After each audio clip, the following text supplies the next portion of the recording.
안녕하십니까. 한국여행협회 카타 회장을 맡고 있는 오창입니다. 매 경년으로 열리는 이 카타 콩그레스, 사실상 오늘 주제도 저희 현재 여행업계의 트렌드하고 맞는 이 안전에 대해서 한번 저희가 생각을 여러분들에게 우리 협회에서 이렇게 자꾸 교육의 장을 지금 만들려고 그럽니다.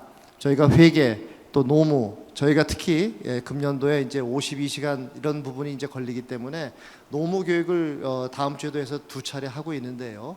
그래서 협회가 여러분 회원사들을 위해서 무엇을 할 수 있는지 좀 더 다가가고 여기 와서 협회에 참여를 함으로써 교육도 받을 수 있고 뭔가를 얻어갈 수 있는 그런 협회 회원들로 될 수 있도록 저희들이 열심히 노력을 하겠습니다. 오늘 또 이 자리까지 만들어주신 여러 관계자 여러분들께 감사드리고요. 특히 오늘 주제 발표를 해주시고 또 기꺼이 토론자로 참석해 주신 여러분들께 감사의 말씀드리겠습니다. 네, 다음은 주제 발표 시간으로 이어가도록 할 텐데요. 오늘 주제와 관련한 안전한 여행 환경 조성 및 위기관리 대응을 위한 제언을 해주실 가천대학교 관광경영학과 김상혁 교수님을 먼저 무대에 모시기 전에 좀 소개를 드리도록 하겠습니다. 네, 김상혁 교수님께서는요, 미국 오클라호마 주립대학에서 호스피탈리티 경영학 박사 학위를 받으셨고요. 현재 가천대학교 관광경영학과 학과장이십니다. 또 대한관광경영학회 부회장으로 활동하고 계십니다. 네, 그러면요, 발표해 주실 김상혁 교수님을 무대 위로 모셔보도록 하겠습니다. 여러분 큰 박수로 환영해 주시기 바랍니다. 안녕하십니까. 방금 소개받은 가천대학교 김상혁입니다.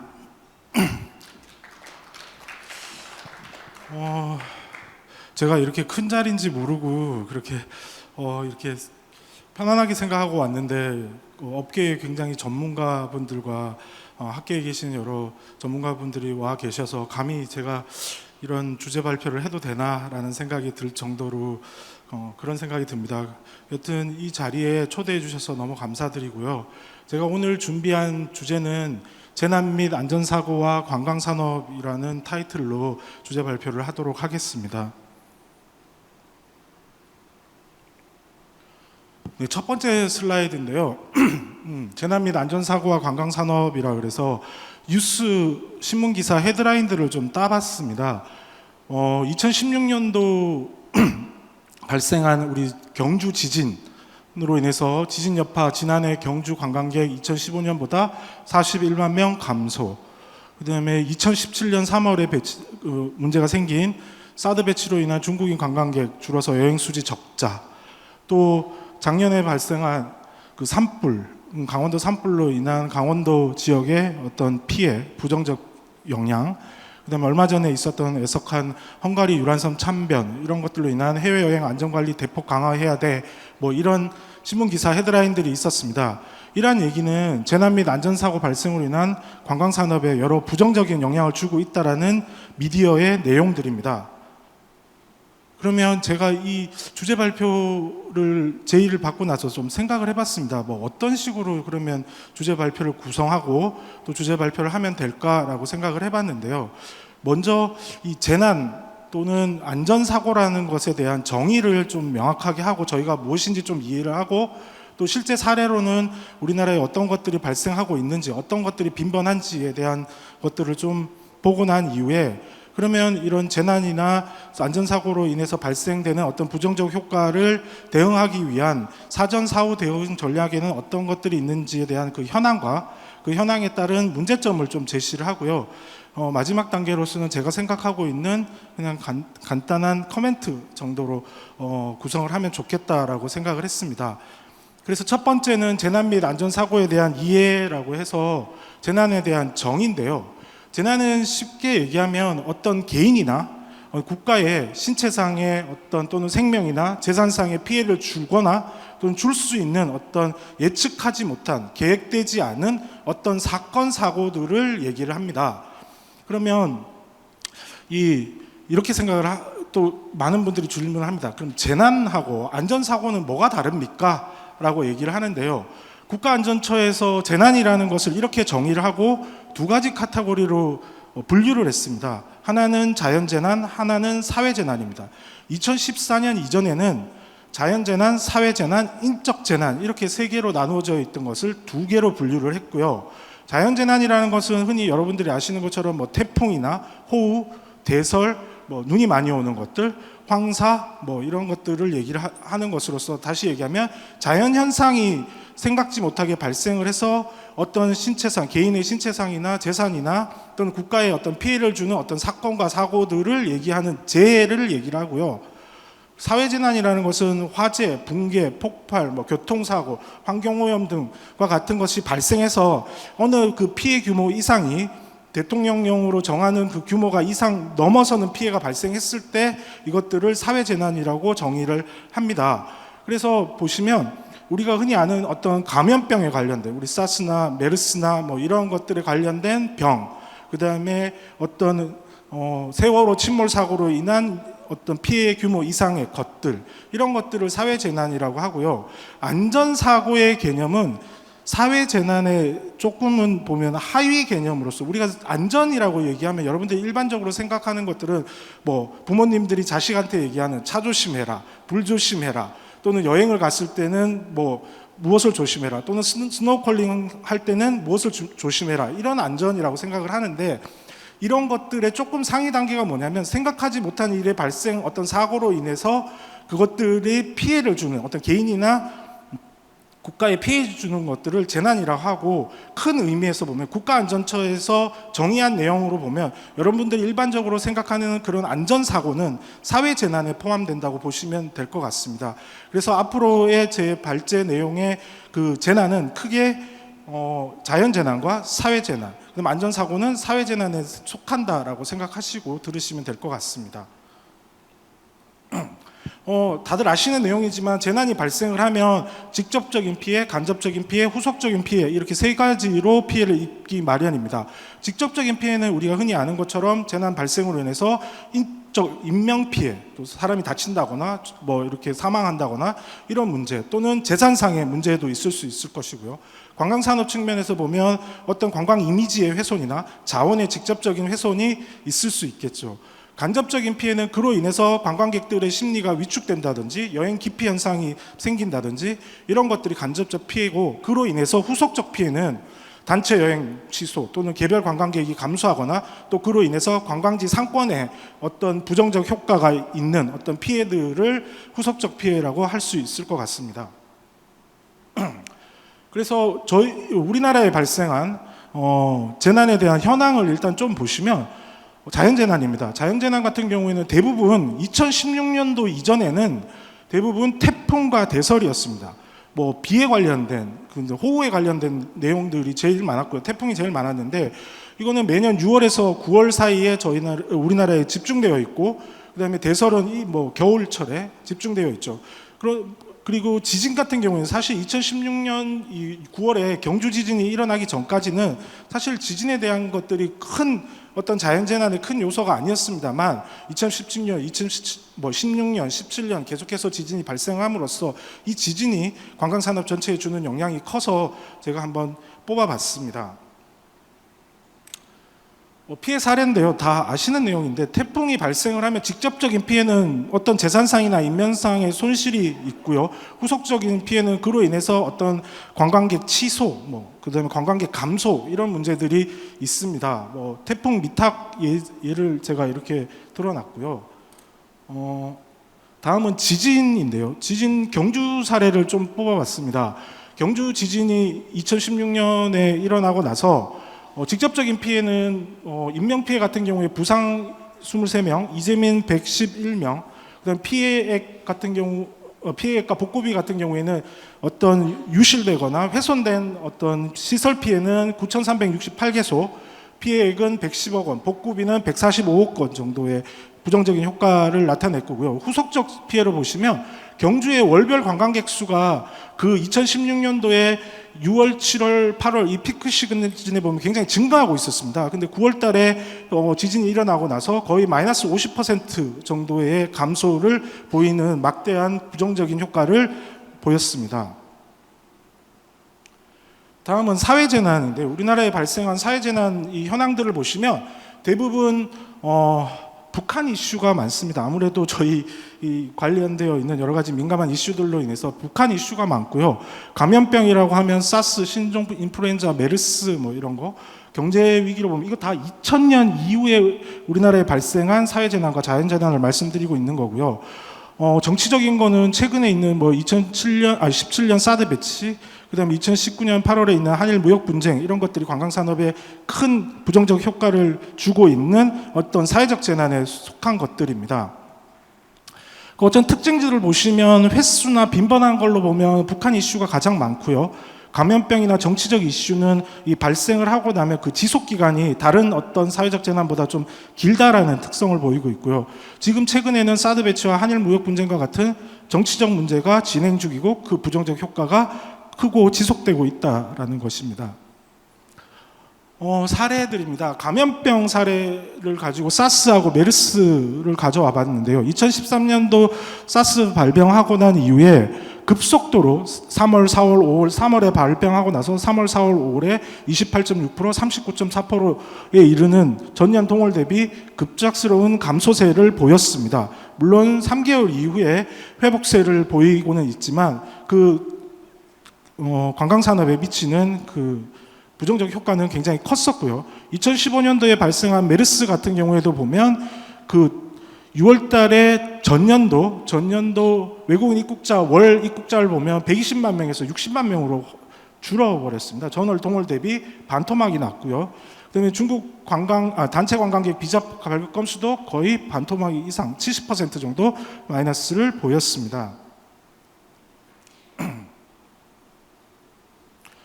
다음은 애석한 저희 세월호 침몰 사고인데요. 세월호 침몰 사고가 난 이후에 국내 여행 3단 건수를 보면 3월보다 4월 달에 327건으로 굉장히 증가했습니다.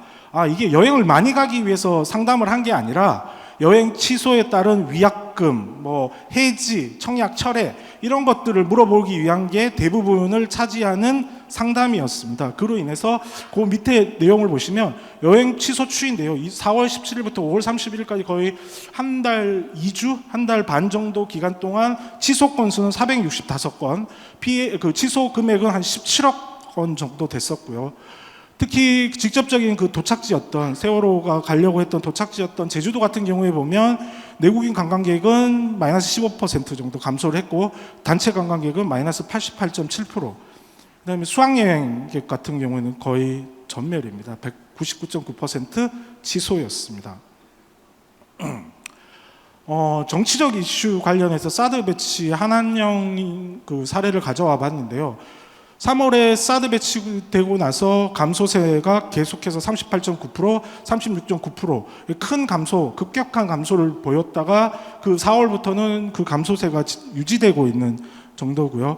그로 인해서 2017년도 저 한국관광공사에서 나온 관광수지 이 표를 보시면 최대 적자를 보인 마이너스 137억 달러의 최대 적자 폭을 보였습니다. 대형 화재인데요. 화재 관련된 어떤 사회적 재난인데 강원도 산불 나고 나서 강원도 지역의 어떤 주요 관광지가 큰 피해를 입고 있고 여기서 더 문제는 관광객 감소로 동안 그 주변 상권의 부정적 효과도 문제지만 더 문제는 실제 피해 지역이 아닌 강원도 전역에 관광객 수가 줄고 그로 인한 관광 산업이 쇠퇴하고 있다는 게 큰 문제점으로 보입니다. 지금 제가 말씀드린 우리나라에 발생한 사회재난, 자연재난의 현황들을 보시면 굉장히 빈번하게 우리나라에도 발생을 하고 있습니다. 이렇게 빈번하게 발생하는 어떤 국가적 재난이 발생을 하면 관광산업에 굉장히 큰 부정적 영향을 주고 그렇기 때문에 그에 따르는 대응 전략, 국가재난에 대한 대응 전략 또는 대응 방안 수립이 굉장히 필요하다라는 말씀을 드리고 싶습니다. 그러면 지금 국내 재난 대응 방안에 대한 현황 및 문제점이라고 해서 두 번째 키워드로 제가 뽑아봤는데요. 현황입니다.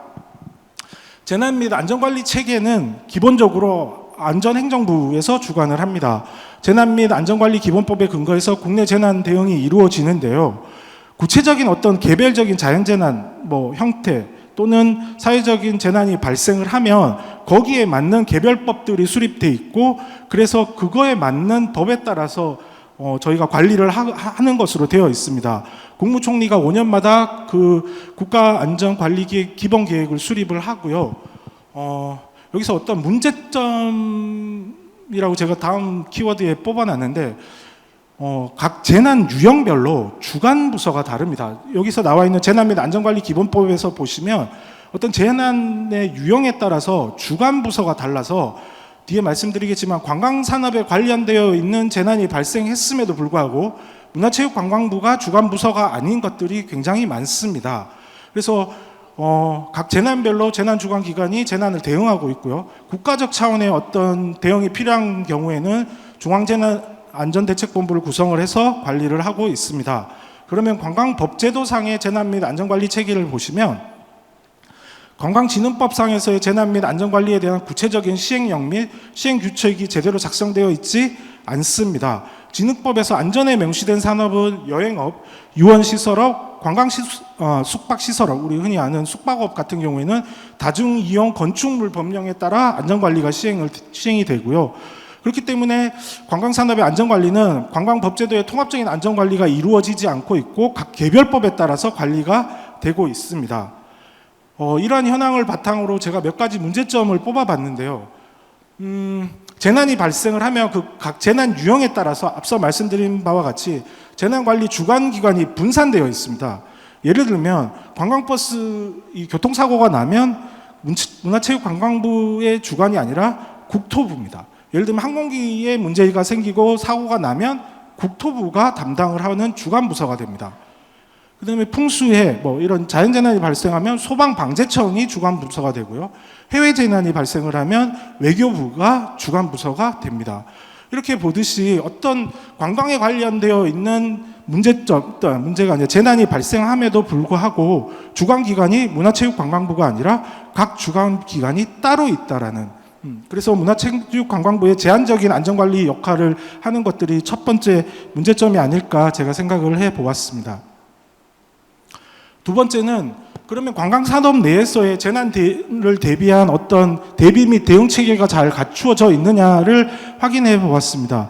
2014년도에 문화관광연구원에서 발간한 그 자료인데요. 보시면 이 관광산업의 세부 산업별로 안전관리에 대한 어떤 매뉴얼이나 안전관리에 대한 것들은 잘 관리되거나 일부 잘 관리되는 수준을 보이고 있습니다. 하지만 어떤 재난이 발생한 것에 대해서는 대부분의 세부 관광산업에서 보시면 일부 관리되거나 관리가 전혀 이루어지지 않고 있습니다. 다시 말씀드리면 관광산업별 안전관리 조항은 있으나 재난 및 대응체계가 제대로 마련되어지지 않은 것을 알 수 있습니다. 세 번째는 사전 대응 방안의 부족인데요. 재난이라는 것은 저희가 계획하지 않고 또는 의도하지 않게 발생을 했기 때문에 사후 대응 방안이 굉장히 중요하다고 생각을 합니다. 근데 사후 대응 방안이라는 것은 이미 재난이 발생을 해서 피해가 발생하고 난 이후의 대응입니다. 더 좋은 거는 그런 피해가 일어나지 않도록 하는 것들이 더 필요할 것 같고 그에 따르는 사전 대응에 대한 준비가 좀 더 잘 되어 있는 게 더 좋지 않을까라는 생각을 해봤습니다. 그래서 보시면 관광산업 안전관리 매뉴얼은 여행업, 관광-숙박업, 야영장 사업자 안전관리에 관련된 매뉴얼들은 작성되어 있습니다. 근데 여타 관광산업의 이 안전관리 매뉴얼은 부재하고 있고요. 또 이게 있더라도 제대로 관리 감독하고 시행되고 있는지가 의문입니다. 두 번째는 보통 이런 재난이나 이런 안전사고에 대한 교육은 종사원을 대상으로만 합니다. 근데 실제적으로는 관광 주체인 관광객에 대한 안전사고 또는 재난에 대한 교육도 굉장히 중요한데 그런 프로그램이나 그런 교육은 잘 없는 것으로 알고 있습니다. 그래서 그러한 것들이 문제가 되지 않을까, 관광객을 대상으로 한 재난, 안전사고에 대한 교육도 필요하지 않을까라는 생각이 들었습니다. 세 번째, 사전 대응 방안 부족을 문제점으로 들었고요. 네 번째는 맞춤형 재난 대응 방안의 부재인데요. 이게 제가 사실은 2016년부터 연구한 주제인데 아마 이것 때문에 저한테 주제 발표를 시킨 것 같습니다. 제가 기본적으로 하는 것들은 어떤 이런 재난이 국가적 재난이 발생했을 때 경제적 효과가 어떠냐, 어떠한 부정적 효과를 주느냐, 그리고 이런 것들이 발생했을 때 피해 규모는 어느 정도 되고 그 지속 기간은 어느 정도 되는지를 확인하는 그 연구를 좀 진행을 했었습니다. 그래서 보시면 우리 다 알고 있다시피 자연재난이나 사회재난과 같은 국가적 재난이 발생하면 관광산업에 굉장히 부정적인 영향을 주고 아마 큰 피해를 줄 것이다 라는 건 알고 있지만, 만약 이게 발생했을 때 얼마나 피해가 있을 것인가를 예측할 수 있고 어느 정도 그 피해의 기간이 지속될 것인가를 잘 알아야 그에 대한 대응 방안을 잘 수립하지 않을까라는 게 제 연구의 시작점이었습니다. 그래서 보시면 크게 두 개만 제가 뽑아왔는데요. 어떤 국가적 재난이 발생했을 때 외국인 방한 관광객 수요는 어떤 영향을 주느냐에 대한 주제고요. 두 번째 주제는 이런 국가적 재난이 발생했을 때 각 관광산업의 성과에는 어떤 영향을 주느냐가 두 번째 주제입니다. 그래서 자연재난이 발생했을 때 방한 외국인 관광 수요에 대한 미치는 파급 효과를 보시면 전체는 딱 그 자연재난이 발생을 하면 당월이나 1개월 때는 그렇게 큰 부정적인 영향을 주지는 않습니다. 수요에 대해서. 언제 발생을 하느냐? 2개월 후에 마이너스의 부정적인 효과를 준다고 나타납니다. 그런데 이게 국가별로 좀 보시면 특이한 게 중국하고 일본인 같은 경우에 자연재난이 발생을 하면 당월이나 1개월 후에는 큰 부정적인 영향을 주지 않고요. 이런 여타 국가들, 미국, 동남아, 중동, 기타 국가들은 당월에 다 마이너스를 주는 것으로 나타났습니다. 감소한다는 거죠, 당월에. 사회적 재난 같은 경우에는 또 자연재난하고 또 다른 결과를 나타냅니다. 사회적 재난이 발생을 하면 전체 관광 수요뿐만 아니라 모든 국가에 마이너스 영향을 당월과 1차 연도에 다 영향을 줍니다. 다시 말씀드리면 재난의 유형에 따라서도 방한 외국인 관광객에 미치는 영향이 다르고 또 외국인 관광객의 어떤 국적에 따라서도 부정적인 효과가 다르다라는 것을 알 수 있는 거죠. 두 번째는 보시면 어떤 이런 국가적 재난이 발생을 하면 우리가 흔히 얘기하는 개별 하스피탈리티 산업에 미치는 파급 효과는 어떤 것인지에 대한 제가 연구한 내용입니다. 크게 항공산업, 숙박산업, 외식산업, 여행사산업 이렇게 4개로 나눠서 확인을 해보았는데요. 자연재난이 발생을 하면 당월에 숙박산업만 마이너스 효과가 있는 것으로 나타나고 대부분 2개월 후에 마이너스 효과가 나타나는 것으로 생산성 지수를 성과 변수로 삼았는데요. 생산성 지수의 마이너스가 2개월 후에 나타나는 것으로 나타났습니다. 사회적 재난 같은 경우에는 조금 다릅니다. 산업별로 좀 다른데요. 항공산업하고 여행산업은 단기에 부정적인 효과가 바로 나타납니다. 사회적 재난이 발생을 하면. 그러나 숙박산업과 외식산업은 2개월 후에 부정적 효과가 나타난다는 것이죠. 앞서 얘기한 어떤 방한 외국인 관광 수요와 각 하스피탈리티 산업의 성과에 대한 어떤 연구 결과를 분석해 보면 무슨 내용이냐면 재난의 유형에 따라서 파급 효과가 다르고 또는 각 방한 수요 국적 또는 산업에 따라서 그 받는 부정적 영향을 받는 크기나 지속 기간이 다르다는 거죠. 그 영향을 받는 기간이 다르다라는 결과를 나타냈습니다. 왜 이런 말씀을 자꾸 드리냐면 이럼에도 불구하고 대부분의 재난에 대한 또는 안전사고에 대한 대응 매뉴얼 또는 대응 전략, 대응 방안은 일원화되어 있습니다. 개별 어떤 재난에 대해서 세분화되어 있지 않고 하나로 그냥 만들어져 있고요. 쉽게 얘기하면 이 재난에도 이 매뉴얼, 저 재난에도 저 매뉴얼, 저 국가에도 이 매뉴얼 또는 이 산업에도 이 매뉴얼, 모든 산업 또는 모든 국가에 일률적인 매뉴얼을 제공한다는 거, 그에 따른 대응 방안을 제시한다는 거, 이거는 조금 잘못된 게 아닌가, 좀 문제점이 있는 거 아닌가라고 해서 제가 4번째 문제점으로 삼아봤습니다. 그럼 이러한 문제점을 가지고 제가 생각한 어떤 관광재난 종합 대응 방안이라고 결론을 지어봤는데요. 가장 좋은 거는 사전 대응 방안과 사후 대응 방안을 잘 만들어서 그래서 관광산업에 대한 체계적이고 일원화된 재난 대응 방안 및 전략을 수립하는 게 좋겠다라는 게 결론인데요. 그러면 세부적으로 보시면 사전 대응 방안 같은 경우에는 첫 번째 제가 문제점으로 지적한 관광재난에 대한 부처를 좀 일원화하고 문화체육관광부가 관광 관련되어 있는 재난사고에 대해서 주관부 기관이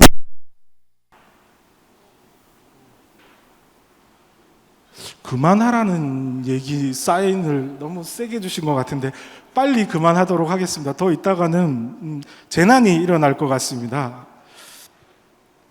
부처를 일어나 하는 사전 대응 방안을 제가 말씀을 드리고요. 두 번째는 업종별, 산업 분류별 안전 실태 조사 및 안전 매뉴얼을 잘 만드는 게 필요하다. 그다음에 종사원 안전 교육 및 관광객 안전 제고를 위한 어떤 교육 프로그램을 마련하는 게 필요할 것 같다라는 거고요. 사후 대응 방안은 재난 유형별 피해 규모나 지속 기간이 다르고 산업별 또 다르기 때문에 어떤 맞춤형 사후 대응 전략을 수립하는 게 필요하지 않을까, 재난 대응에 대한 대응 방안 및 전략을 수립하는 게 필요하지 않을까라는 생각이 들고요. 그런 사후 대응 방안이나 전략을 수립할 시에는 산학연이 공동 연구를 해서 그 각 산업에 맞는 맞춤형 대응 방안을 수립하는 게 필요할 것 같고요. 마지막으로 드리고 싶은 말씀은 재난이 발생을 하고 나면 일반적으로 제일 크게 문제가 되는 게 이게 끝났는지, 어떤 재난이 종식되고 나서 이게 뭐 관광산업에 이제는 더 이상 영향을 미치지 않습니다라는 것들이 관광객에게 쉽게 전달이 되지 않습니다. 이게 발생은 한 것들은 굉장히 미디어에서 많이 얘기를 해서 이런 피해가 있습니다라고 얘기를 하는데 다 끝났습니다. 이제 괜찮습니다에 대한 내용은 별로 다루지 않습니다. 제일 중요한 것 하나가 이런 자연재난이나 사회재난이 발생을 하고 재난이나 안전사고가 발생하면 관광 이미지에 대한 타격을 굉장히 입습니다. 그리고 나면 이게 처리가 잘 됐다는 어떤 홍보 마케팅 이런 것들을 강화를 해서 관광객들이 안심하고 다시 돌아올 수 있는 공동 대응이 필요하지 않을까. 근데 대부분의 활동들을 보면 사고가 발생해서 굉장히 문제가 됐습니다. 그래서 막 발벗고 뛰고 있습니다 하고 끝입니다. 그게 아니라 다 종식되고 다 잘 해결했으니 다시 돌아오십시오라는 공동 홍보 마케팅이 필요하지 않을까. 특히 사후 대응 전략에서는 그게 중요하지 않을까라는 생각이 들었습니다. 자, 이러한 내용으로 제 주제 발표는 마치도록 하고요. 부족한 발표 들어주시느라고 감사합니다. 네, 그러면 말씀드린 이제 토론 시간을 갖도록 하겠습니다. 호명되시는 분들은 무대로 나와주셔서 좌석에 착석해 주시면 됩니다. 네, 먼저 오늘 토론 좌장, 사회를 맡아주실 한양대학교 이훈 교수님을 소개해드리겠습니다. 무대 위로 모시겠습니다. 여러분 박수로 맞아주시기 바랍니다. 네, 이훈 교수님께서는 미국 펜실베니아 주립대학에서 관광 여가 박사 학위를 받으셨고요. 현재 한양대 관광연구소 소장 겸 편집위원장이십니다. 네, 잘 부탁드리겠습니다. 네, 그리고 토론자분들 이제 소개해드릴게요. 먼저 세종대학교 김형곤 교수님 모시겠습니다. 네, 박수로 맞아주세요. 네, 무대 위로 올라와 주시고 마련된 좌석에 착석 부탁드리겠습니다. 네, 그리고 이어서 한국문화관광연구원 조아라 부연구위원님 모시겠습니다. 여러분 박수로 환영해 주시기 바랍니다.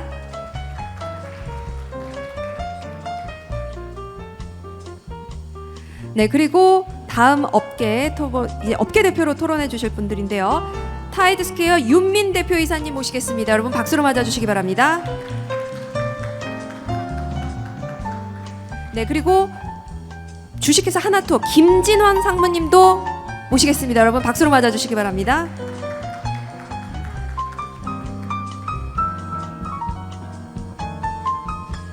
네, 이렇게 모셨고요.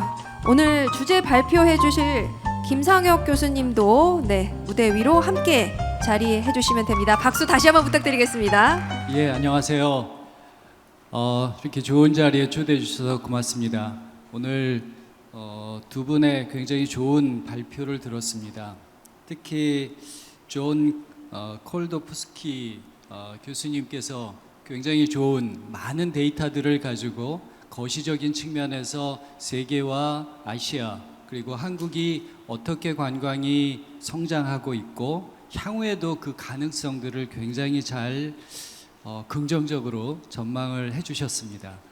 또 이렇게 긍정적인 전망과 더불어서 우리가 관광은 성장하고 있지만 또 해야 될 바들에 대한 지적도 해주신 것 같습니다.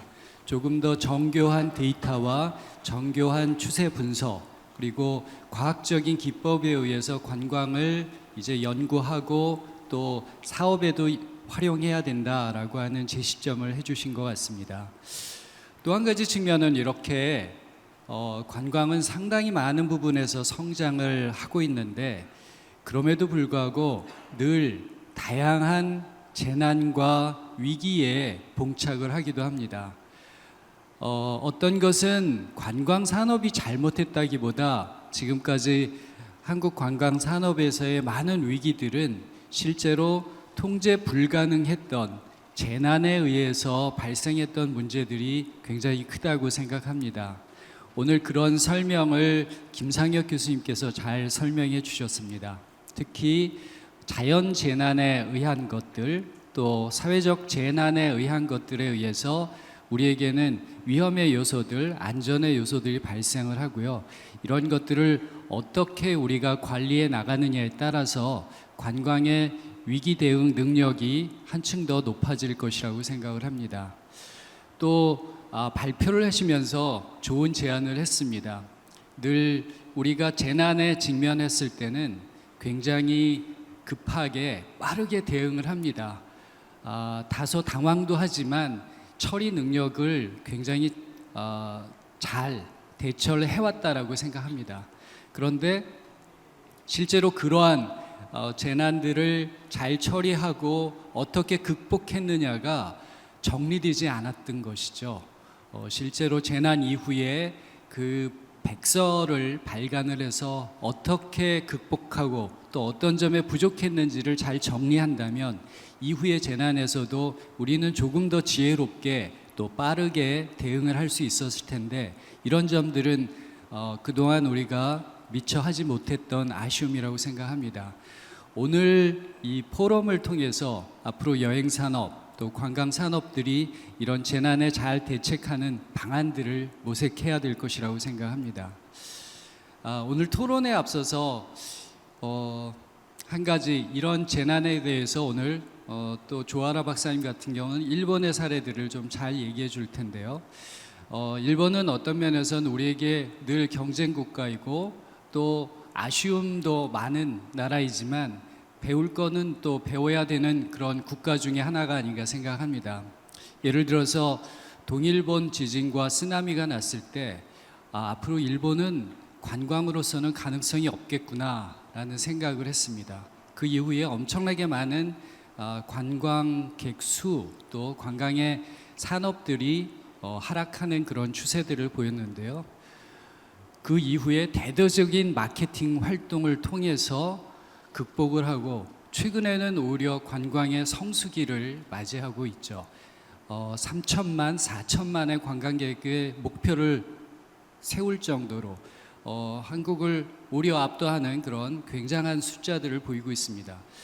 위기는 우리가 어떻게 대처하느냐에 따라서 또 다른 기회를 만들 수도 있고 또 다른 우리의 능력을 키울 수도 있다고 생각합니다. 오늘 토론을 통해서 그런 이야기들이 좀 더 심도 있게 진행되기를 바라고요. 오늘 네 분의 토론자가 있습니다. 다시 한번 간단히 소개를 드리겠습니다. 세종대 김형건 교수님이십니다. 네. 그다음에 이쪽 분야에 관해서 연구를 많이 하셨는데요. 문화관광연구원의 조아라 박사님이십니다. 예. 또 업계를 대표해서 상당히 스마트한 분으로 알고 있는데요. 타이드스퀘어의 윤민 대표이사이십니다. 또 아마도 업계에서는 이런 위기 관리에 대해서 가장 많은 노하우를 가지고 있으리라고 생각을 합니다. 김진환 하나투어 상무이사님이십니다. 자, 그러면 조금 쉽게 풀어가는 입장에서 문화관광연구원의 조아라 박사님께서 한 6분 정도 말씀을 해주시고요. 저희가 토론자들 토론을 하고 또 객석에서도 저희가 질문과 의견을 받도록 하겠습니다. 그리고 맨 마지막으로 오늘 발제해 준 김상혁 교수님이 전체를 정리하는 멘트를 해주시도록 하겠습니다.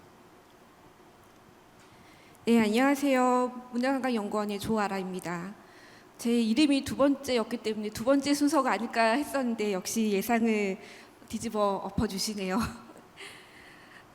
저는 오늘 이 자리에서 어떤 말씀을 드리면 좋을까 곰곰이 좀 고민을 하다가 사실 제가 얼마 전에 그 안전 관리, 위기 관리와 관련해서 홋카이도에 작년도 발생했던 지진 피해를 어떻게 극복했는지에 대한 이야기를 들으러 갔다 왔었습니다. 그래서 그 얘기를 중심으로 해서 몇 가지 제언을 좀 드리는 것으로 토론을 대신할까 합니다. 사실 그 재난이 발생했을 때 관광에서 어떠한 대응을 해야 되는지에 대해서는 그런 이야기가 나온 게 굉장히 최근의 일이라고 생각이 됩니다. 일본에서도 동일본 대지진 이후에 2011년 이후에서야 이런 관광 분야에서 어떻게 대응을 해야 되는가에 대한 논의가 본격화되었다고 볼 수가 있는데요. 당시에 크게 진행이 되었던 것이 부흥 지원이라는 이름으로 그 동일본 지역이 크게 피해를 입었으니 우리가 거기 여행하는 것으로 조금 지원을 해주자라는 캠페인이었습니다.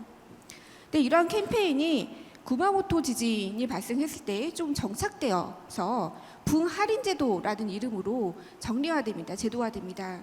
그래서 작년에 발생했던 오사카의 태풍이라든가 홋카이도의 지진에서도 그 부흥 할인 제도가 운영이 된 바 있습니다. 사실 그 동일본 대지진 때 부흥 지원이라는 것이 캠페인이 진행이 되었었던 것은 관광 분야가 물리적인 피해가 조금만 회복이 되면은 바로 회복이 될 수 있는 지역 활성화로 연결될 수 있는 최전선의 분야다라는 판단이 있었기 때문입니다. 이번에 실시되었던 그 홋카이도 캠페인에서도 일본인의 경우에는 3박까지, 그러니까 1회에 3박까지, 외국인은 1회에 5박까지 단 횟수에 제한을 주지 않고 숙박이나 여행 상품들을 할인해주는 제도로 실시가 된 바가 있었습니다. 그 외에도 이제 당면적으로 관광 산업에 대한 지원들이 이루어졌었는데요. 사실 이러한 지원들은 그 관광 산업에 대한 지원들, 예를 들면 경영 자금에 대해서 대출을 해준다던가 신용 보증을 해주는 그 금융 지원을 해준다던가 하는 것들은 우리 정부도 이미 시행하고 있는 방안들입니다. 근데 저는 이번에 다녀오면서 좀 곰곰이 생각을 했던 것이 이미 이러한 재난과 안전과 위기가 일상화되어 있는데 그 당면적인 지원만으로 될 것인가라는 부분에 대해서 좀 고민을 하기 시작하고 있습니다. 그래서 오히려 중장기적으로 업계에서도 이렇게 위기라는 상황을 예외 상황이 아니라 일상적인 상황으로 생각을 하고 이걸 감안을 한 BCP 플랜, 경원 지속성 플랜을 만들어가야 되는 것이 아닌가 생각을 합니다. 이제부터는 그렇다면은 이런 지속 가능한 계획을 경영 지속성을 확보하기 위한 계획을 만들기 위해서는 그럼 무엇이 필요한가? 현재 상황에서 어떻게 경쟁력을 강화해야 이런 플랜을 만들 수가 있을까에 대한 논의가 필요한 상황이 아닌가 하는 생각이 듭니다. 두 번째로 또 간략하게 말씀드리고 싶은 것은 홋카이도에 다녀와서 이번에 겪었을 때 가장 큰 과제가 무엇이었냐라고 물었을 때 정보라는 대답을 방문한 곳에서 다 공통적으로 해주었습니다. 정보라는 것은 재난이 발생했을 때 외국에 나가 있을 경우 내지는 우리 나라에 들어있는 외국인의 경우 가장 어려움을 겪는 분야가 아닌가 싶습니다. 의사소통 문제도 있고요. 익숙하지 않은 곳인 것도 있고 특히 고립되었을 경우에 어떻게 해야 되는가, 귀국을 할 수 있는가, 교통수단은 있는가 이런 정보가 굉장히 불확실하다라는 것이었고요. 홋카이도의 경우에서는 이게 오늘날에는 SNS가 많이 발달을 했기 때문에 오히려 정보가 홍수화되어 있는 상황이 더 문제가 되었다고 이야기를 합니다. 그러니까 교통 상황에 대해서 확실하지 않은 정보들이 오고 감에 따라서 관광객들의 혼란이 좀 많았었고 그에 따라서 이제 앞으로는 정보를 어떻게 전달할 것인가에 대한 그 대응을 집중적으로 실행하고 있다라고 이야기를 하고 있었습니다. 사실 여행업계의 있어서도 정확하게 정보를 파악해서 관광객에게 전달해 주는 것이 굉장히 중요합니다. 근데 이를 위해서는 현지에서 어떻게 정보를 확보할 수 있는지 가이드들의 일상적인 역량 강화가 굉장히 중요하다고 생각이 됩니다.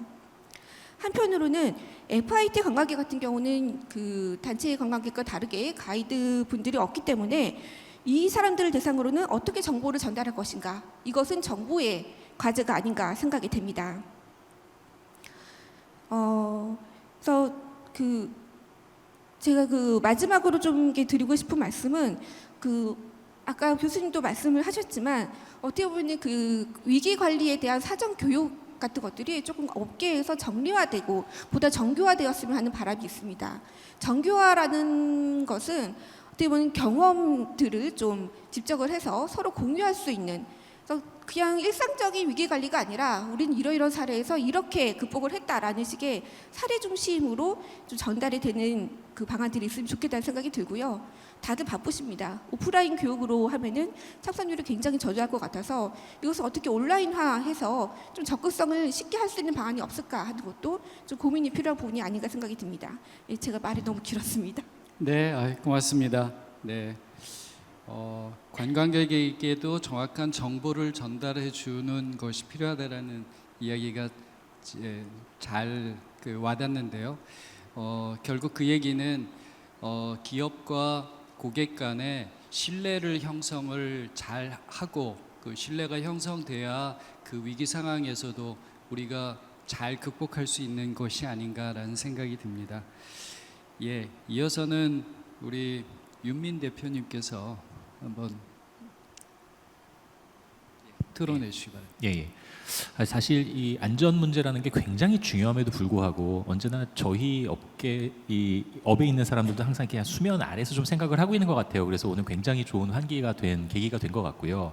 이게 참 우연히도 지난주에 제가 포커스라이트 그 컨퍼런스에서 미국에서 열리는 가서 한 2시간 정도 약간 글로벌 OTA CEO님들하고 같이 약간 디스커션을 하는 자리가 있었는데 금세기에서 가장 임팩트가 있었던 사건이 뭐냐라고 했을 때 첫 번째로 꼽는 게 여행 산업에 있어서 첫 번째로 꼽는 게 9.11 사건이었어요. 이거는 뭐 온라인의 등장도 아니었고 모바일도 아니었고 사실 그만큼 얼마나 우리한테 이런 재난들이 큰 영향을 미치는가. 사실 9.11로 인해서 미국 그 트래블 인더스트리가 바로 절반으로 줄었고 그게 회복하기까지 6, 7년이 걸렸고 뭐 컴덱스 같은 글로벌 이벤트도 문을 닫아버렸고 수많은 그 항공사들이 또 법정 관리를 받는 이런 이제 사태까지 갔던 것들을 상기를 해보면 사실은 이게 얼마나 우리한테 중요한 임팩트가 되는가에 대한 생각이 듭니다.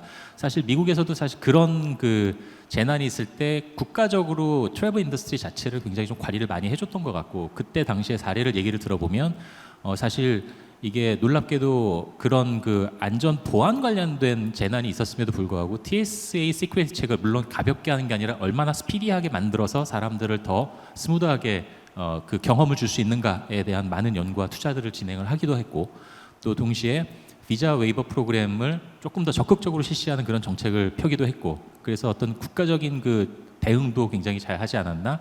그리고 또 이제 하와이 사례를 좀 생각을 해보면 하와이 같은 경우는 전체 미국 마켓 안에 있음에도 불구하고 실제로 일본에서의 수요가 굉장히 디펜던치가 높은 마켓임에도 불구하고 그리고 일본에서의 수요가 실제로 줄었는데 정작 메인랜드에서 수요가 이쪽으로 인도스가 되면서 굉장히 오히려 그 이후에 짧은 기간 내에 붐을 이뤘던 그런 또 사례가 있더라고요. 그래서 이런 것들은 우리가 굉장히 좀 배울 만한 사례들이 아니었을까라는 생각을 좀 많이 해봤습니다.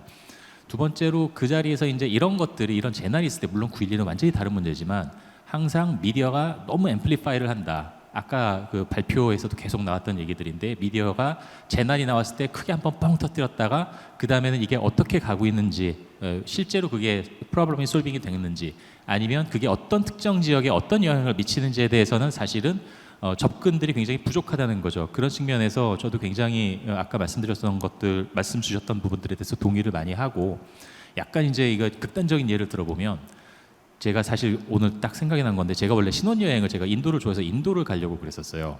그래서 이제 예약을 하고 고아라는 지역에 예약을 했는데 그때 당시에 한 20년 전인데 구자라트라는 주에서 대지진이 일어납니다. 근데 장인어른이 제가 뭐 인도를 가는 게 좀 이렇게 불만이셨는지 뭔지 모르겠지만 장인어른이 너 지진이 났는데 왜 인도에를 가려고 그러느냐 신혼여행을 이라고 막 혼을 내시는 거예요. 근데 사실 그게 이제 어떤 사례냐면 북경에 지진이 났는데 상해 가는 걸 못 가게 하시는 거거든요. 그래서 사실 이게 이런 사례들이 얼마나 말씀 주셨던 것처럼 커뮤니케이션을 이렇게 원활하게 이게 대중한테 똑바르게 이렇게 알려줄 수 있는 부분들이 얼마나 중요한가에 대한 부분들을 아주 단적으로 말씀을 해주는 것 같고요. 뭐 비슷한 사례인데 얼마 전에 그 몇 년 전 메르스 사태가 일어났을 때 제가 싱가포르에 마침 출장을 가서 그 현지의 호텔 그룹에서 우리가 원래 글로벌 호텔 그룹의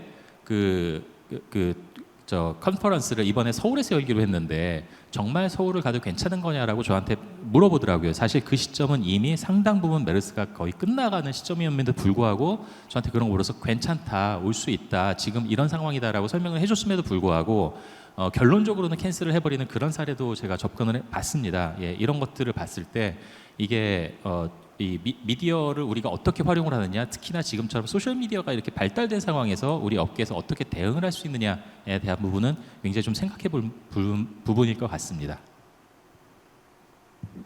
예, 고맙습니다. 네, 역시 여러 가지 또 사례들, 특히 9.11에 대해서 미국이 어떻게 대처했는지의 부분과 역시 같은 이제 정보에 대한 중요성들, 어떻게 정보를 대중에게 알릴 것이냐에 대한 문제 제기를 잘 해주신 것 같습니다. 그런 대안으로서 미디어와 특히 요즘에 많은 그러니까 대안 매체로서 얘기되는 소셜 미디어를 여행업계나 여행 산업에서도 좀 잘 활용하는 방안들이 필요하다는 제안들을 해주신 것 같고요. 그러면 그동안에 상당히 많은 또 사례들을 가지고 있을 것 같습니다. 하나투어의 김진환 상무님 부탁드립니다. 네, 반갑습니다. 하나투어의 김진환입니다. 제가 올해부터 제가 하나투어 고객 최고 책임자도 맡고 있어서 또 저와 관련된 업무에서 오늘 초대를 해주신 것 같고요. 저는 이제 우리 교수님께서 말씀하셨지만 저희는 이제 어떤 규모가 크다 보니까 여러 가지 재난과 안전 사고에 대한 이렇게 말씀드리면 모르겠지만 이제 풍부한 경험들을 가지고 있습니다. 그래서 저희 회사 같은 경우에 그런 것들에 대한 대응책들이 정말 현장에서 저희가 겪고 힘들고 어려웠던 부분들을 제도화시키고 매뉴얼화 시킨 부분이 있다고 말씀드리고 싶고요. 아까 우리 이제 발제자께서 말씀하셨지만 이제 재난 같은 경우에는 여러분 아시다시피 사전에 예방이나 이런 대응들이 예방 활동들이 어려운 것 같습니다. 그래서 재난의 측면에서는 이제 어떻게 그런 재난 상황에서 대응할 거냐에 대한 측면이 큰 것 같고, 그다음에 안전에 대해서는 좀 더 그 협의의 내용이지만은 안전은 저희가 대응보다는 어떻게 사전에 예방할 건가에 대한 초점을 저희 회사는 두고 있습니다. 그래서 과거에 여러분도 아시겠지만 오래전이었지만은 뭐 저기 그 태국에서 쓰나미가 났을 때 많은 또 고객님들이 돌아가셨고, 그런 큰 재난에서 또 저희 회사의 많은 고객님들이 사망하신 분들을 어떻게 저희가 이제 대응하고 했던 그런 경험들을 갖고 있지만, 이제 안전의 측면에서 오늘 좀 말씀드린다면 저희 회사가 1년에 한 평균 11분 정도 고객분들이 사망하고 계십니다. 그래서 최근에 3년 동안 30분 넘게 사망하셨는데 크게는 가장 그 30분 중에 한 22분 정도가 거의 그 심정지 관련된 원인이 의심되는 사망이 되었습니다. 그래서 실제적으로 이제 재난이라 우리가 예측해서 대응하기 어려운 부분도 있지만은 우리 예영업에서 고객의 안전을 위해서 또 사망 사고나 이런 부분에서 가장 그 빈번한 부분, 심폐소생술이 필요한 부분이 있지 않습니까? 그래서 그런 부분에 있어서는 저희가 좀 더 그 여러 가지 그 상황들이 저희도 많이 발생하기 때문에 그런 현장에서 그 대응력을 높일 수 있도록 하고 있습니다.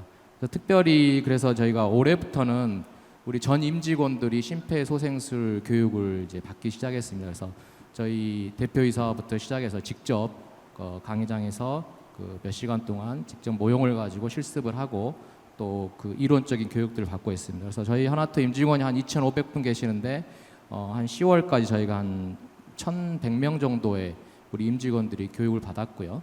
또 우리 해외 이제 가이드나 이제 관련된 분들은 한 3,700명 중에 한 2,600여 명 분들이 심폐소생술 교육을 받았습니다. 그래서 요즘에도 뭐 어디 가나 심폐소생술을 강조하고 또 초등학교에서도 어린이들이 받고 실제로 그 어려움에 처한 분들을 구했다는 뉴스들이 많이 나오는데, 실제로 저희 직원들도 교육을 하다 보면은 정말 그게 현장에서 고객님들을 모시고 갔을 때 발생하는 상황에 대해서 정말 배워보고 실습해본 것과 안 해본 것과는 정말 천냥지차가 났던 것 같습니다. 그리고 참고로 이제 우리 헝가리 이제 유람선 사고도 있었지만 그런 부분에서 여행업계는 이제 시설물들을 가지고 있지 않기 때문에 그 안전관리 하는데 어려움이 많긴 합니다. 그래서 저희도 올해 한 해에 많은 고객님들을 해외로 또 보내고 있기 때문에 저희는 이제 그 정부기관 이제 안전행정부에서 하는 이제 국가안전 대진단이라는 이런 프로그램이 있더라고요. 그래서 정말 국가의 여러 가지 안전 요소들을 잘 점검해서 문제점들을 개선하고 하는 이런 부분들을 또 벤치마킹을 많이 하였고, 그래서 저희는 하나투어 안전 대진단이라는 이름으로 연 2회 이제 정기적인 이제 대규모 안전 진단을 하고 있고, 또 성수기 전에 6월 같은 경우에는 이제 집중적으로 저희 고객 서비스 부서의 안전진단 팀이 현장들을 방문해서 사전에 합동 점검들을 하고 있습니다. 그리고 무엇보다도 저희는 이제 올해부터 바뀐 거는 고객들이 현장에서 우리 여행 서비스를 경험하고 또 하는 과정에서 생각하는 안전 저해 요소들을 고객님들의 의견들을 저희가 이제 4월부터 여러 가지 고객님 의견들을 한 2만 건 정도 고객님들이 의견들이 들어오고 있습니다. 거기에는 이제 잘했다는 부분, 또 불편하신 부분, 여러 가지 의견들이 많이 있지만은 그 내용에도 안전에 대한 또 이런 부분들은 개선해야겠다 이런 내용들이 들어와서 저희가 내용을 확인하고 바로 조치를 하고 고객님들께 이렇게 피드백해서 정말 안전한 부분들에 대한 거를 안심시켜 드리는 또 역할들을 하고 있습니다. 그래서 이제 뭐 여기 많은 이제 업계 관계자 또 정부기관 이렇게 많이 오셨지만 이제 업계에서 이제 제언을 하나씩 드린다면 정말 안전은 아무리 강조해도 지나치지 않는다는 것은 여러분들 모두 동의하실 거라고 봅니다.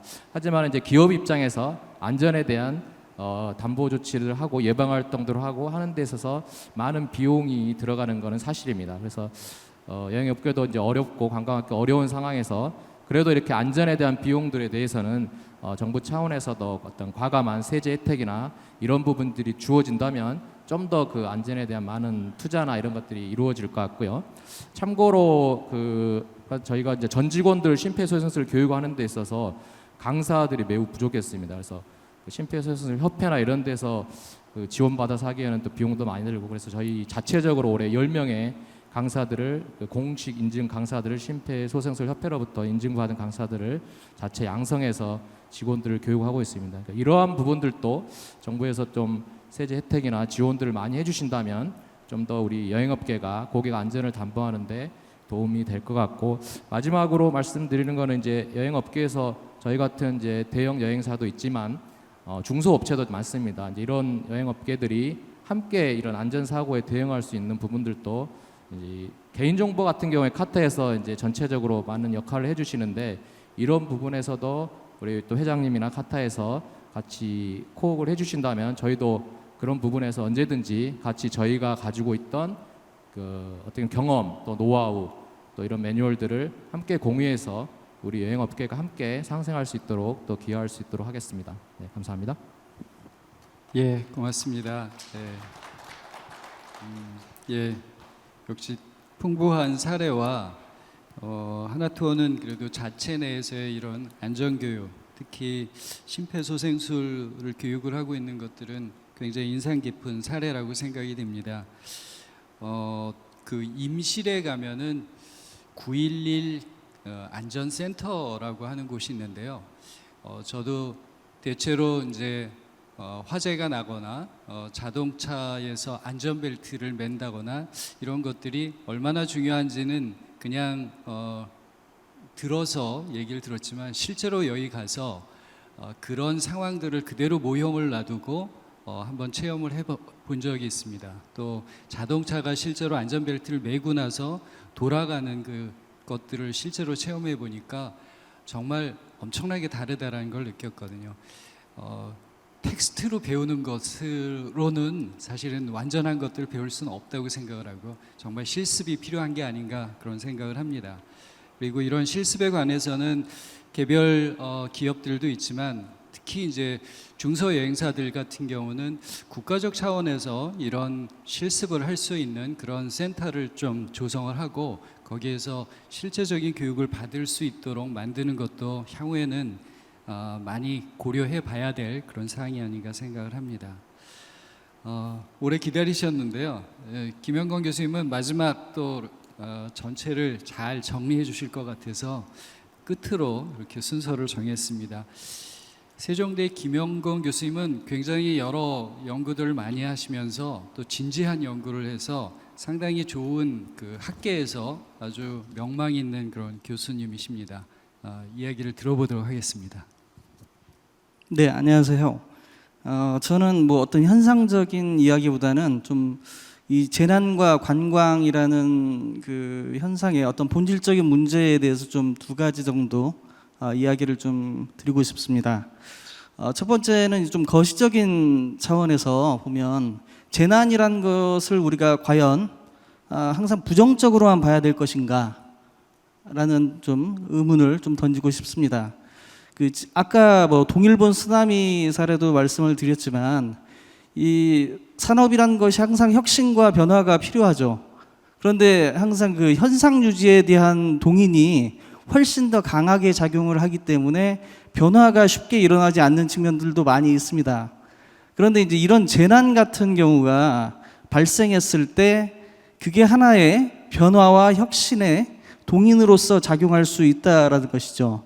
예를 들어 우리가 얼마 전까지만 해도 어떤 과도한 중국 시장에 대한 의존도 위험하다 이런 얘기들은 많이 했죠. 개념적으로는 다 이해를 하고 동의하고 시장 다변화해야 된다라는 것에 대해서 반대하는 분은 아마 거의 없었을 겁니다. 하지만 실제 시장에서의 노력이나 정책적 노력이 그런 방향으로 이루어지지는 않았죠. 왜냐하면 현실적인 이익이 훨씬 더 급하고 또 다가오기는 문제이기 때문에. 하지만 이제 이런 사드 문제나 이런 사회적 재난으로 우리가 분류할 수 있는 이런 이슈들이 발생하면서 지금까지 우리가 이렇게 많이 주장을 했던 그런 시장 다변화 노력도 구체화되기 시작하고, 그러면서 어떤 산업의 그런 장기적인 지속 가능성 이런 것들 또한 좀 더 긍정적인 면으로 변화하고 있지 않나. 그래서 재난을 우리가 어떻게 대처하느냐에 따라서 재난이 어떤 변화와 혁신의 동력이 될 수 있다. 이런 관점에서도 한번 생각을 해볼 수 있을 것 같습니다. 그런데 관광 산업체 입장에서는 그런 이제 재난을 장기적이고 국가적인 차원에서 우리가 대응할 수 없기 때문에 미시적인 차원에서 보면 그런 재난이나 위기 상황에 대해서 긴급하게 대응을 해야 되죠, 사실. 대응을 안 할 수가 없고, 그런 측면에서 보면 재난이 관광 사업체에 가져오는 본질적 위기의 본질은 수요의 감소라고 볼 수가 있겠죠. 관광객의 감소. 그럼 관광객의 감소의 문제는 어디에서 기인하느냐? 그 위기에 대한, 안전에 대한 위기감이라고 볼 수가 있겠죠. 그걸 이제 저희가 또 소비자들의 손실 회피 성향이라는 측면에서 우리가 이해를 해볼 수가 있습니다. 혹시 들어보셨을 수도 있겠는데, 손실 회피 성향이란 건 다니엘 캐너먼이라는 행동 경제학자가 이제 주장한 이론이기도 하고, 그분이 이제 노벨 경제학상을 받았죠. 이런 이론을 통해서. 사람들은 이분이 한 실험을 간단하게 좀 소개를 해드리면 좀 더 이해가 빠를 겁니다. 우리가 동전을 던져서 앞면이 나오면 피실험자가 200원을 받고, 만약에 뒷면이 나오면 본인의 돈을 실험자에게 전달을 해줘야 되는 그런 상황이죠. 그런데 이게 합리적으로 생각해 보면 이익이 훨씬 더 크잖아요. 그런데 놀랍게도 실험 결과를 보면 90%의 실험 참여자들이 손실을 회피하기 위해서 그 딜을 거절했다는 거죠. 사람들이 간단하게 얘기를 하면 어떤 것을 잃음으로 해서 얻게 되는 슬픔과 어떤 것을 얻게 됨으로 해서 얻게 되는 기쁨, 이 차이가 잃게 되는 슬픔이 훨씬 더 크다는 거죠. 얻게 되는 이익보다. 그래서 사람들은 항상 비이성적이고 비합리적으로 위험을 더 과장되게 해석하고 손실을 회피하는 방향으로 선택을 하게 된다라고 이해를 할 수가 있습니다. 그런 이제 이런 재난 상황에서도 잠재적인 관광객들이 선택하는 성향이 비슷하다는 거죠. 그렇기 때문에 수요 감소로 이어지는데, 그런 이제 위기 상황에서 사업체가 택할 수 있는 건 그런 손실 회피 성향에 대해서 좀 이해를 하고, 그 손실에 대해서 잠재적 관광객들이 좀 분산을 시킬 수 있도록 하는 그런 형태의 마케팅 전략들이 필요하죠. 아까 윤민 대표님께서 얘기를 하신 어떤 커뮤니케이션의 문제와도 일맥상통한 얘기라고 볼 수가 있습니다. 예를 들어 예전에 리만 브라더스 사태가 일어났을 때, 미국 이제 금융 위기 사태죠. 그때 현대자동차에서 했던 이제 여러 사례로 많이 소개를 되는 그런 마케팅 프로그램 중에 하나가 어슈런스 프로그램이라는 게 있었습니다. 그래서 구매자가 이제 경제 위기이기 때문에 사람들이 자동차 구매를 계속 미루는 거죠. 손실에 대한 두려움 때문에. 그래서 현대자동차가 이제 내놓은 전략 중에 하나가 이 자동차를 구매하고 만약에 1년 이내에 실직을 하면 그 자동차를 다시 원금 그대로 다시 재구매해 주겠다. 이런 전략을 내세웠고 실제 그 전략이 아주 크게 성공을 해서 한 40% 이상의 매출 신장을 이루곤 했습니다. 물론 이런 전략을 그대로 관광산업에 뭐 1대1로 대응할 수는 없겠죠. 하지만 이제 이런 식으로 잠재적 소비자들이 인식하는 손실에 대한 두려움을 상쇄해주는 어떤 마케팅적 노력, 커뮤니케이션 전략 뭐 이런 것들이 필요하고 이런 것들을 위해서는 이제 산업과 학계와 또 이런 국가 정책이 같이 조율되는 그런 협력 관계가 필요하다고 볼 수가 있습니다. 네, 제 토론 여기까지 하겠습니다. 네, 고맙습니다. 실제로 학계에서 연구된 바들과 그 미국의 사례들을 잘 제시해 주셨는데요. 비슷하게 우리도 예전에 사스가 났을 때 한국에 여행해서 만약에 병에 걸리면 1억 원의 보험을 이렇게 지급해 주겠다 이런 식의 이제 마케팅을 한 적도 있는데요. 실제로 그게 얼마나 효과가 있었는지는 검증이 안 돼서 향후에 이런 것들을 한번 검증해 보는 것도 필요할 것 같다고 생각이 듭니다. 예, 제가 그 실증적 연구를 진행한 것은 아니고요. 그냥 제가 그 직관적으로 그냥 판단을 하면 국가별로 어떤 그 리스크, 그러니까 위험에 대한 지각 여부가 뭐 어떻게 다를 것인가, 뭐 이런 부분에 대해서 질문을 방금 하신 것 같다고 제가 이해를 했는데, 국가별 위험 지각 당연히 국가별로 위험에 대한 지각 자체가 다를 거라는 건 우리가 뭐 실증적인 연구를 하지 않아도 실제 뭐 굉장히 다르겠죠. 그 소비 성향도 다르고 그리고 위험에 대해서 국가 문화적인 배경 자체가 다르기 때문에 그래서 우리가 뭐 그 관광학에서도 여러 이론이 있지만 그런 이제 사이코그래픽스 모델 같은 경우 그 안전지향 성향과 뭐 모험지향적인 성향 뭐 이런 식으로 이제 우리가 관광객들을 구분을 많이 하는데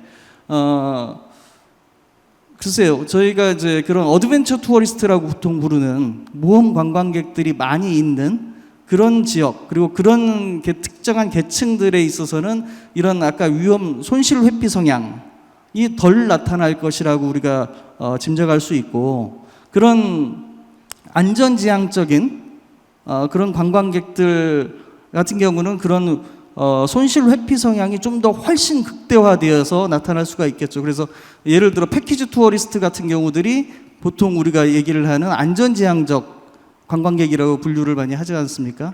그러면 그런 안전지향적 관광객들, 패키지 투어리스트 같은 경우는 이런 재난에 의해서 발생하는 손실 회피 성향이 훨씬 더 크게 나타날 것이다. 그러면 우리가 뭐 그 관광 사업체, 산업체에서는 그런 회피 성향이 훨씬 강한 계층들, 그 패키지 투어리스트, 안전지향적인 관광객들을 대상으로 한 마케팅 전략에 좀 더 초점을 맞춰야 되지 않을까 하는 뭐 그런 이제 제 사견입니다.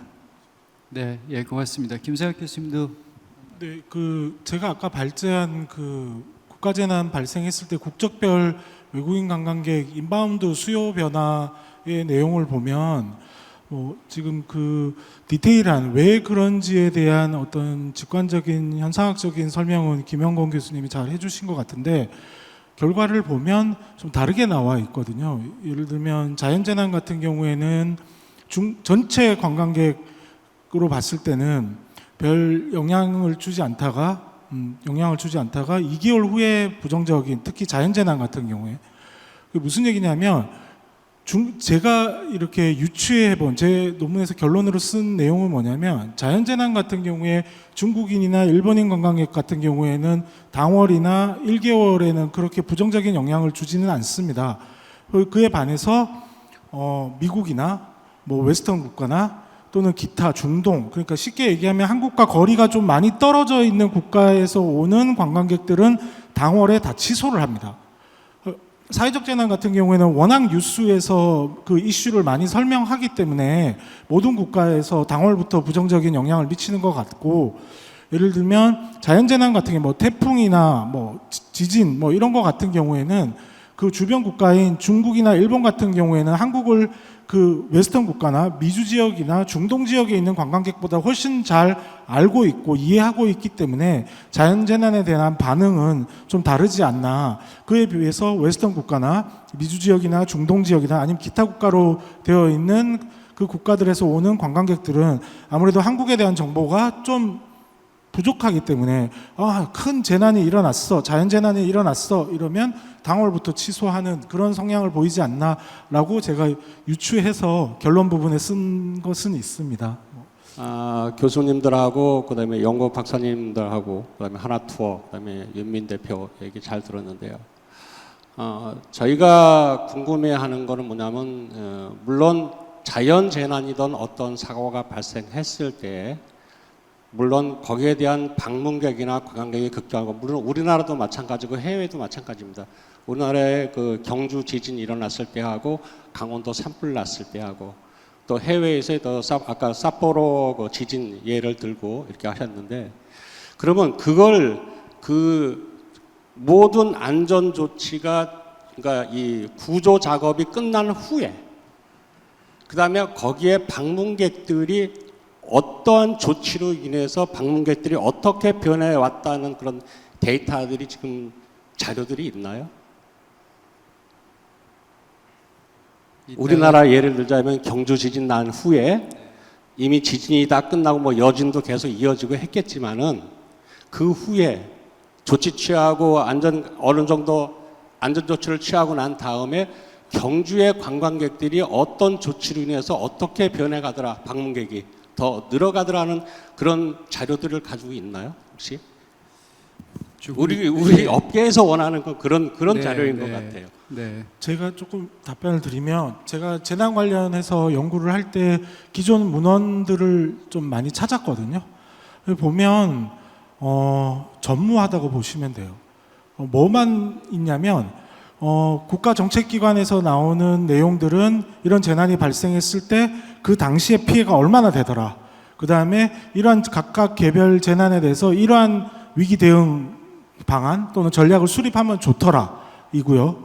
뭐 학계에서 나와 있는 대부분의 논문들을 보면 그렇게 해서 소비자인 관광객이 어떠한 특성 때문에 안 오더라 뭐 이 정도 수준인 거지 어떤 조치를 취하고 어떤 대응 방안을 썼을 때 되게 효과적이고 또 그렇게 했을 때 언제쯤 회복되더라 이런 것들은 없고요. 제가 한 그 연구가 조금 아까 발표를 하다가 제가 빨리 뛰어넘었는데 그 내용들이 뭐냐면 어떠한 충격이 왔을 때 이러한 내용이 충격 반응 검증이라는 건데요. 충격이 왔을 때 그 지속 기간이 몇 개월쯤 되더라. 이때까지 2000년부터 2016년도까지의 자료를 봤더니 이 정도 되더라라는 수준이지 그 개별적인 어떤 대응 방안, 대응 전략을 통해서 이렇게 회복이 됐더라라는 문헌은 사실 적은 거죠. 그래서 제가 마지막에 말씀드린 것과 같이 미디어에서 보면 이런 피해가 있고 이런 문제가 있습니다. 이렇게 지금 심각합니다. 해서 끝난다는 게 조금 문제점이라는 거죠. 이렇게 하면 좋더라. 아까 우리 자장님께서 말씀하신 어떤 회복에 대한 백서 또는 그에 대한 미디어를 통한 어떤 공동 홍보, 마케팅 이런 것들이 필요하다는 제가 말씀을 드린 겁니다. 답변이 되셨는지 모르겠네요. 예. 제가 왜 그런 질문을 드렸냐면 물론 저희가 경주 지진이 먼저 일어났어요. 그다음에 아까 말씀하신 삿포로의 지진이 일어났어요. 삿포로 지진이 일어나고 난 다음에 어느 정도 조치 사항들이 삿포로 현 바로 관광청장 그 인행들 데리고 한국으로 넘어왔어요. 그래 업계 대표들하고 만나고 좀 어떻게 지원을 하겠다 그래서 그런 지원 방법이 관광객들한테 교통비 할인권을 주겠다, 식당 할인 쿠폰을 주겠다, 숙박 호텔 할인권을 주겠다, 관광지 입장 할인권을 주겠다 그랬어요. 그래서 그때 그 지금 2년 전에 내일 귀임하는 그 야마다 그 JTOT인가 그 저기 소장이 야마다 소장이 내일 귀임을 하는데 그 친구를 저희 사무실에 불러다가 저희 별도로 얘기를 했어요. 관광객들한테 지원하는 방법하고 한국에서 삿포로로 여행을 보내는 여행사에 지원하는 방법이 두 가지가 있다. 선택을 해라 그랬어요. 근데 결국은 물론 관광객한테도 혜택을 주고 현지도 혜택을 줬지만은 여행사에 어마어마한 관광 지원 혜택을 줬어요. 금전적으로. 그래서 그걸 가지고 삿포로를 홍보해달라. 그 대신 그럼 니네들이 현지에서 조치 취하는 건 뭐냐? 지금 60%가 괜찮다. 관광지 60% 극복됐다. 식당, 관광객들이 가는 식당들 70%가 극복됐다. 그 다음에 75% 극복됐다. 도로 이상 없다. 완전히 그쪽에 피해가 심한 지역은 관광이 안 가고 그 외 피해가 없는 지역으로 관광이 다 정상적으로 이루어지고 있다. 수시로 연락을 줬어요. JNTO를 통해서. 근데 우리는 그런 조치들을 안 했다는 거잖아요. 그런 데이터도 없고 경주에 지진이 나서 와서 좀 관광객들이 와서 도와주세요 할 때 제가 그쪽 관계자하고 만나서 수학여행 가면 그냥 무료로 재워주세요. 밥 무료로 주세요. 그랬어요. 초등학교 학생들 수학여행을. 자신 있으면. 안전하다고 그래요. 주민들이 살고 있으니까. 근데 우리 여기 그 중국 인바운드 하시는 대표님들이 계시지만 내가 기막힌 얘기를 들은 건 뭐냐면 그렇게 해서 경주에 관광객들 와달라 그래서 중국 단체를 데리고 갔는데 관광지 입장료도 가이드도 입장료를 받더라 이더라고요. 굉장히 서글프더라고요. 그렇게 좀 와서 도와주십시오 하면서 가이드까지 입장료를 받더랍니다. 이게 뭔가 좀 잘못됐다는 거죠. 그러니까 그런 부분들이 사고가 터져서 뭐 극복하고 뭐하고 조치 취하고 하는 건 잘해요. 매뉴얼도 있고 각 부처가 나서서 다 열심히 정부도 지원을 하니까 그 후에 관광객들이 다시 정상적으로 당장 일어서지는 못할 망정 얼마만큼의 기간을 어떤 조치를 취해서 극복해 가는지 데이터가 하나도 없다는 거예요. 그런 것들을 좀 교수님들하고 연구원 쪽에서 연구를 해 주십사 하는 그런 부탁을 좀 드리겠습니다. 네, 고맙습니다. 많은 연구의 과제들이 생기는 자리인 것 같습니다. 또 아마도 사실은 전혀 없지는 않고 아마 이제 문화관광연구원에서 국가적인 차원에서 어느 정도 연구가 진행될 것 같은데요. 주하라 박사님께서 잠깐 말씀해 주시겠습니다. 네, 저기 지적해 주신 부분이 굉장히 중요한 부분이라고 생각을 합니다. 어떠한 일이 발생했을 때 그 뒤에 성과 작업하는 것이 저희 연구원에서 해야 되는 역할이고요. 사실 그동안 많이 해왔어요. 사스, 메르스, 그 이후에 이제 사드, 그리고 지금 현재는 그 일본 수출 규제까지 저희가 계속 모니터링하고 있고 피해 현황 같은 것들을 보고 있습니다. 그래서 그 한편으로는 시장 동향에 대한 분석이 있고요. 또 한편으로는 업계 관계자들에 대한 모니터링도 있는데요.